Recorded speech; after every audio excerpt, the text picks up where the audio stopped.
Happy 2023, everybody. Welcome back to the channel.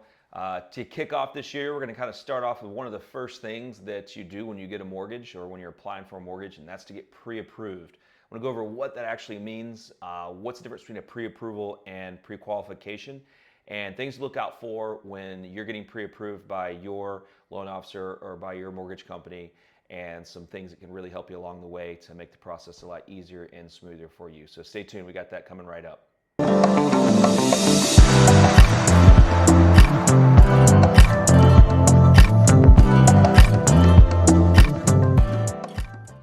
Hey guys, thanks for joining me on the channel. Again, my name is Jeff Register. I'm the broker and the owner of Pelagic Mortgage. We're a mortgage brokerage located here in South Florida, and these videos are just kind of a way to help you guys understand parts of the mortgage process and give you guys tips and tricks along the way to make the process a little bit easier, smoother, and just all around, easier to understand. So let's get started.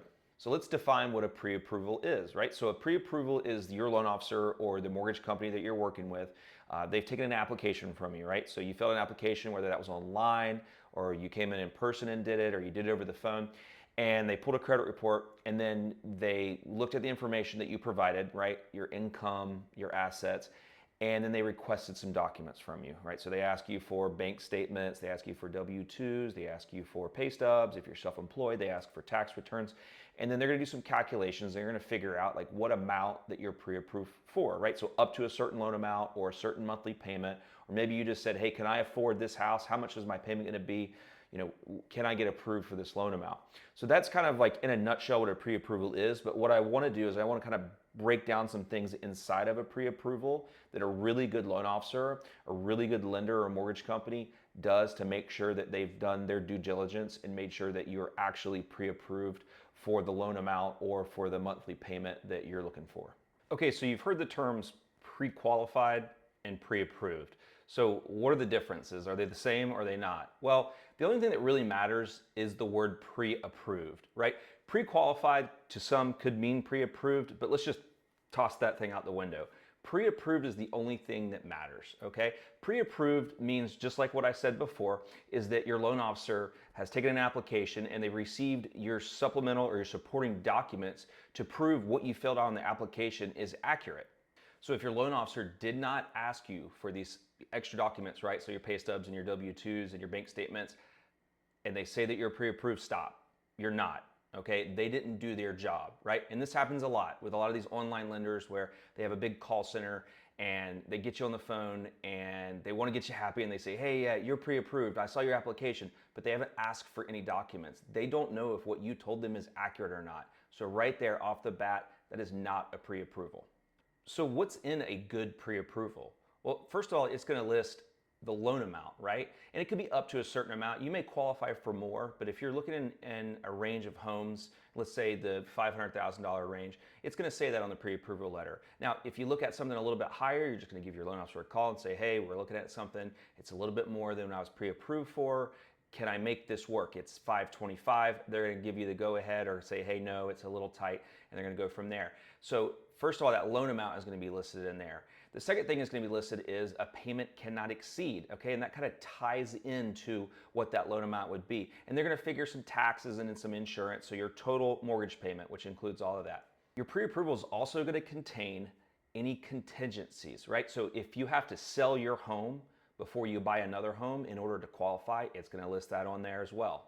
Your pre-approval is also based on what you presented to your loan officer, right? So if you're employed at a certain company and during the process you quit your job or you get fired, then that's going to affect your pre-approval. So this pre-approval is based on what you provided. If you had a certain amount of money for down payment, but you spent that money on something else, then that's going to affect your pre-approval. If it's also based on what debt was on your credit report. If you go get a new car loan, you get a new boat loan, anything like that is going to affect your pre-approval. So this pre-approval is a snapshot. It's a picture of what your credit profile looks like the day that you applied. So one big thing to look out for and to think about is once you're pre-approved, do not make any changes to your income, your employment, or your assets without speaking to your loan officer first. So another important step in the pre-approval process is, did your loan officer run you through AUS, or Automated Underwriting System? So what AUS is it's a desktop underwriter, okay?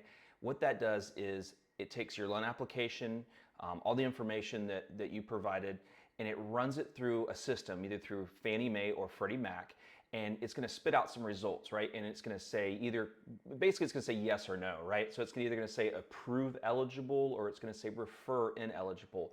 And there's a couple other variations of that, but for understanding for this video, it's either going to say approve or refer. Refer means no, approve obviously means yes. So basically it's the system saying, hey, we'll accept this loan. Fannie Mae will accept this loan or Freddie Mac will accept this loan. This is very important that your loan officer does this because they're not going to be able, in most cases, to go any further until they get that automated approval in the system. Now, there are some, what we call manual underwrites, but we're going to leave that for a different time in a different video. All right, so you're pre-approved, right? Your loan officer did everything that they needed to do.